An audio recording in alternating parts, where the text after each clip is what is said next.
বলা হচ্ছে do you enjoy teaching, এখানে টিচিং কথাটি কি হিসেবে কাজ করছে? I have no objection to walking. সাধারণত ভার্বের সাথে যদি আইএনজি যুক্ত কোন একটি অংশ হয়, সেই অংশটি যখন, এখন রিডিং কথাটি এবং স্লিপিং কথাটি খেয়াল করে দেখেন, শুনতে কিন্তু একই রকম মনে হচ্ছে যে দুটোই মনে হয় পার্টিসিপল।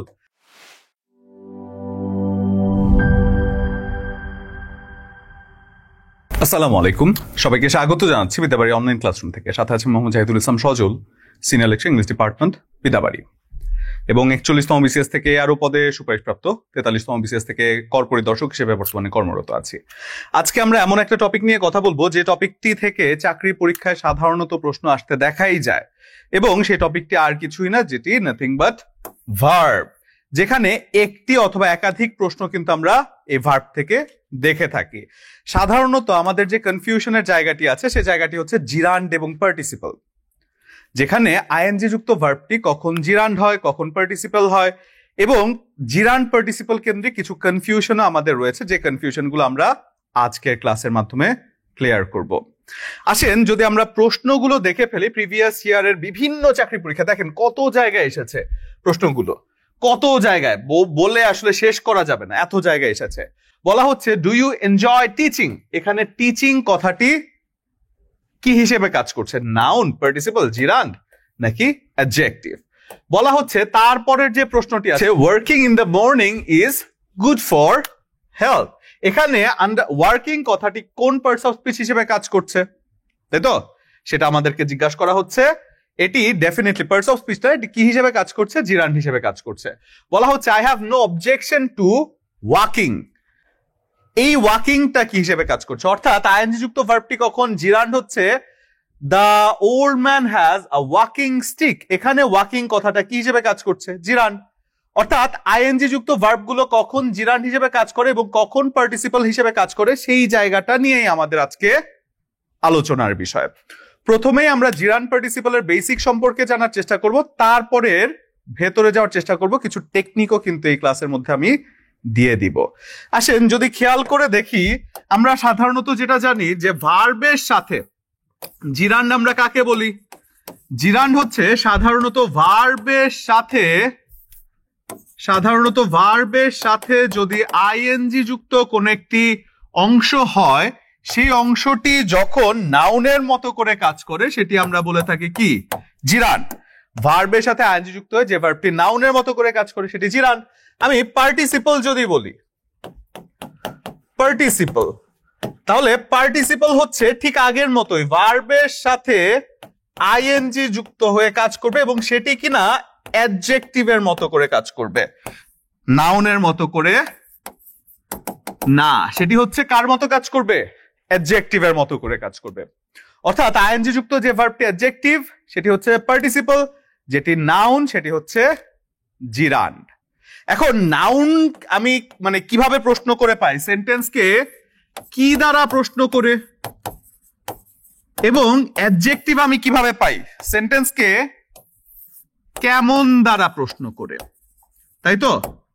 এখন আমরা যদি জিরান্ড এবং পার্টিসিপলের এক্সাম্পল একই সাথে দেখে ফেলি সেন্টেন্সে, ফর এক্সাম্পল আপনি যদি বলেন reading is a good habit, reading is a good habit,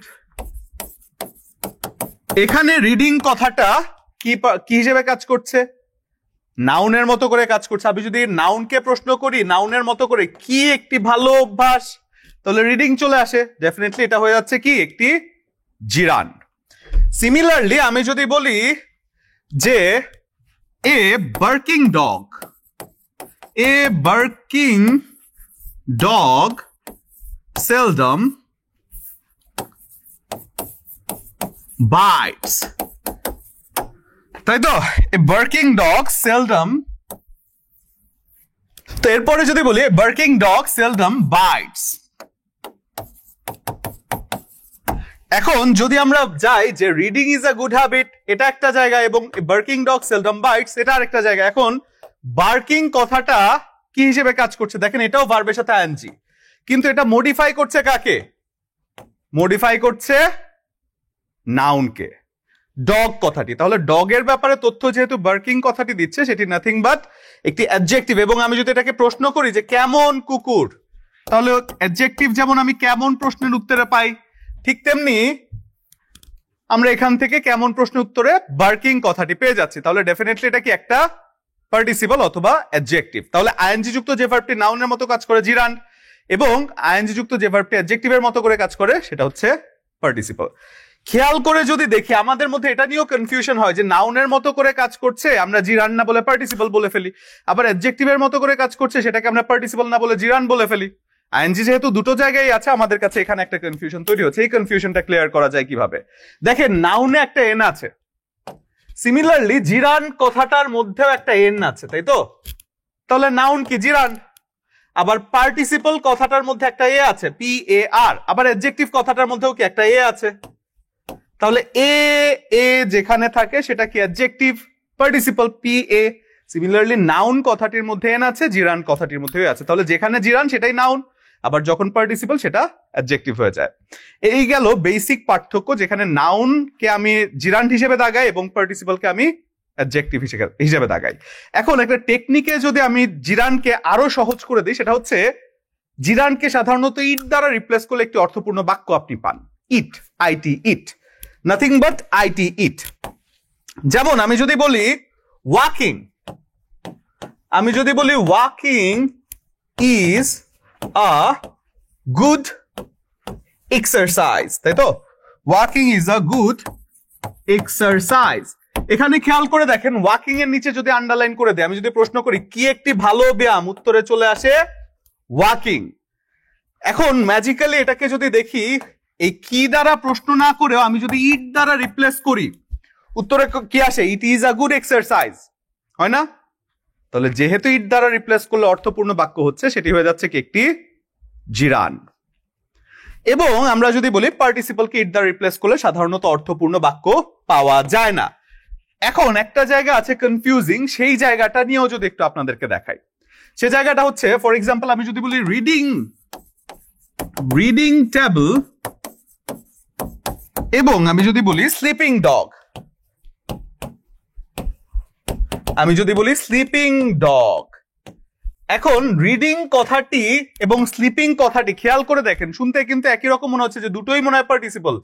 reading modify করছে টেবিলকে, কি বলে স্লিপিং মডিফাই করছে ডগকে। বাট এই আইডিয়াতে একটু কনফিউশন রয়েছে। সেই কনফিউশনটা কি? দেখেন, যখন বলা হচ্ছে রিডিং টেবিল, এটা কিন্তু টেবিলের অবস্থান না, এটা অ্যাডজেক্টিভ হতে পারে না। এটার নামই হচ্ছে রিডিং টেবিল, আপনার পড়ার টেবিল। তো নাম যেহেতু, তাহলে নামের সাথে কার সম্পর্ক? জিরান্ডের সম্পর্ক, তাই তো? জিরান্ড। কিন্তু আপনি যখন বলছেন স্লিপিং ডগ, এখন স্লিপিংটা কি ডগের অবস্থা না? ডেফিনেটলি এটা তো আর নিশ্চয়ই নাউন হিসেবে কাজ করছে না। কুকুরের নাম তো আর স্লিপিং ডগ না। তো সেজন্য ডগের ব্যাপারে যেহেতু তথ্য দিচ্ছে স্লিপিং, ডেফিনেটলি এটি হচ্ছে কি একটা পার্টিসিপল তথা অ্যাডজেক্টিভ। তাহলে এটাকে আপনি পার্টিসিপল বলতে পারেন। তাহলে যখন বলা হচ্ছে স্লিপিং ডগ, স্লিপিং কথাটা ডগের ব্যাপারে তথ্য দিচ্ছে, তাহলে অ্যাডজেক্টিভ হিসেবে পার্টিসিপল। এবং reading table itself it is a name, তো সেজন্য এটা হয়ে যাচ্ছে জিরান। এখন এটাকে যদি খেয়াল করে আরো সহজ করে মনে রাখতে চাই, দেখেন, যদি বলি যে টেবিলের অবস্থা কি রিডিং হতে পারে? না, টেবিল তো পড়ালেখা করতে পারে না। তার মানে এটা অবাস্তব, তার মানে এটা অবাস্তব। তাহলে অবাস্তব কোনো কিছু আপনার কাছে এসে যদি কেউ বলে, তাহলে আপনি শুধু কি বলবেন? জি ঠিক আছে, আগের দিকে বাড়েন। শুধু তার কথাগুলো শুনে শুনে তাকে আগের দিকে বাড়িয়ে দেবেন, যে হ্যাঁ ঠিক আছে ঠিক আছে, আপনি যা বলেছেন তা ঠিক আছে। অবাস্তব কথা শুনলে আমরা জি জি করে তাকে তাড়িয়ে দিব। তাহলে যদি আমরা বলি জিরান, তাহলে কি ওই যে ওই সিচুয়েশনটা, টেবিলের অবস্থা যেহেতু রিডিং হতে পারে না, সেজন্য এটা একটা জিরান্ড হয়ে যাচ্ছে। অবাস্তব ব্যাপারগুলো সাধারণত এরকম জিরান্ড হয়। কিন্তু যদি আমি খেয়াল করে দেখি স্লিপিং ডগ, ডগ ঘুমাচ্ছে, এটা কিন্তু পসিবল, তাই না? এটা হচ্ছে বাস্তব। তাহলে কুকুর ঘুমানোর ব্যাপারে যদি আমি বলি সেটা বাস্তব, তাহলে বাস্তব হলে সেটা পার্টিসিপল হয়ে যায়। অর্থাৎ এই জাতীয় ক্ষেত্রে আমরা খেয়াল করে দেখব কথাটি বাস্তব কিনা অবাস্তব। বাস্তব থাকলে সেটি পার্টিসিপল, অবাস্তব হলে সেটি জিরান্ড হয়ে যায়। এখন আমরা যদি খেয়াল করে আরো একটা জায়গায় যাই, যে he is fond of reading books. এখন খেয়াল করে দেখেন এই রিডিংটা কি। এখানে টেকনিক্যালি আরো একটা জিনিস আমাদের মাথায় রাখতে হবে, সাধারণত প্রিপোজিশনের সাথে বা প্রিপোজিশনের পরে যদি আইএনজি যুক্ত কোনো একটি ভার্ব থাকে সেটি সাধারণত কি হয়ে যায়, জিরান্ড। তাহলে he is fond of reading books, এই অফ একটা প্রিপোজিশন, তারপরে আইএনজি যুক্ত ভার্ব আছে, জিরান্ড হয়ে যাচ্ছে। তাহলে আমরা যদি বলি যে প্রিপোজিশনের পরে এর পরে যুক্ত আইএনজি যুক্ত ভার্বটি জিরান্ড হয়, ওইভাবে যদি চিন্তা করি, রিডিং বুকস, বইয়ের অবস্থা তো আর রিডিং হতে পারে না, সেই হিসেবে এটা অবাস্তব হলে কি আমরা তাকে জি বলে তাড়িয়ে দিব, বা থাকে না তার কথা বাদ দিয়ে দিলাম। তাহলে রিডিং কথাটি যেহেতু বইয়ের অবস্থা হতে পারে না, পার্টিসিপল। কিন্তু আপনি যদি বলেন অন্যভাবেও চিন্তা করে দেখেন, প্রিপোজিশনের পরে আইএনজি যুক্ত একটি ভার্ব আছে, সেটি সাধারণত জিরান্ড। তাহলে যেই টেকনিক গুলো বললাম, প্রথমেই হচ্ছে জিরান্ডকে ইট দ্বারা রিপ্লেস করা যায়, প্রিপোজিশনের পরে আইএনজি যুক্ত যে কোনো একটি ভার্ব থাকলে সেটি জিরান্ড হয়ে যায়। পাশাপাশি নাউনের মতো করে কাজ করে, জিরান্ডের মধ্যে এন আছে, নাউনের মধ্যে এন আছে, কি প্রশ্নের উত্তরে সাধারণত আইএনজি যুক্ত কোনো একটি ভার্ব থাকলে সেটি হয়ে যায় জিরান্ড। এবং পার্টিসিপল হচ্ছে যেটি অ্যাডজেক্টিভের মতো করে কাজ করে থাকে, এবং কেমন প্রশ্নের উত্তরে যে কথাটি আইএনজি যুক্ত অবস্থায় পাওয়া যায় সেটি হচ্ছে কি, পার্টিসিপল। এবং পার্টিসিপলকে সাধারণত দেখা যায় নাউন বা প্রোনাউনকে মডিফাই করতে। এবং বাস্তব অবাস্তবের একটা কথা যেটা বললাম, সেই জায়গাটা আশা করছি অনেক কাজে লাগবে। তাহলে এবার আসেন যদি আমরা প্রশ্নগুলোকে একটু সলভ করে ফেলি। দেখেন প্রথমেই বলা হচ্ছে do you enjoy teaching. Do you enjoy teaching, আপনি যদি প্রশ্ন করেন তুমি কি এনজয় করো, ডু ইউ এনজয় ইট, আপনি যদি ইট দ্বারা রিপ্লেস করেন সেক্ষেত্রেও কিন্তু এটা সেন্টেন্স হয়ে যাচ্ছে, যে do you enjoy it, definitely সেটা একটা কি হয়ে যাচ্ছে, জিরান্ড। আবার আপনি কি দ্বারা প্রশ্ন করলে কি এনজয় করো, টিচিং এনজয় করছো, সেন্টেন্সে জিরান্ড হয়ে যাচ্ছে। তাহলে আইএনজি যুক্ত ভার্বটি যখন নাউনের মতো করে কাজ করছে, জিরান্ড। এবং আমরা জানি সাবজেক্ট অথবা অবজেক্ট হিসেবেও তো জিরান্ড কাজ করে থাকে সেন্টেন্সে। গেল এটা একটা। এরপরে working in the morning is good for health. তাহলে ওয়ার্কিং কথাটা কি, দেখেন ওই যে ওয়ার্কিং সেন্টেন্সের সাবজেক্ট হিসেবে কাজ করছে। এবং আমি যদি প্রশ্ন করি কি স্বাস্থ্যের জন্য ভালো, তাহলে ওয়ার্কিং ইন দ্য মর্নিং অর্থাৎ সকালবেলা কাজ করা, তাই তো, working in the morning is good for health. তাহলে কি প্রশ্নের উত্তরে সাধারণত যেহেতু নাউন পাই, ঠিক তেমনি আমরা জিরান্ডও পেয়ে যাই, যে প্রশ্নটা এসেছে সহকারী জজ 2019-এ। সিমিলারলি আমরা যদি বলি I have no objection to walking, ওই যে বলেছিলাম প্রিপোজিশনের পরে আইএনজি যুক্ত যে কোন একটি ভার্ব থাকলে সেটি কি হয়ে যাবে, জিরান্ড। দেখেন কত সহজে মিলে যাচ্ছে, I have no objection to walking, সেক্ষেত্রে ডেফিনেটলি এটাও হয়ে যাচ্ছে একটি জিরান্ড। এরপরে যদি বলি the old man has a walking stick, যে জায়গাটি নিয়ে পরবর্তী অংশে আলোচনা করেছিলাম, বাস্তব এবং অবাস্তবের জায়গাটা খেয়াল করে দেখেন। স্টিকের অবস্থা কি ওয়াকিং? স্টিক কখনো হাঁটতে পারে না। তার মানে এটা কি, স্টিক যদি হাঁটতে না পারে তাহলে এটা হচ্ছে অবাস্তব।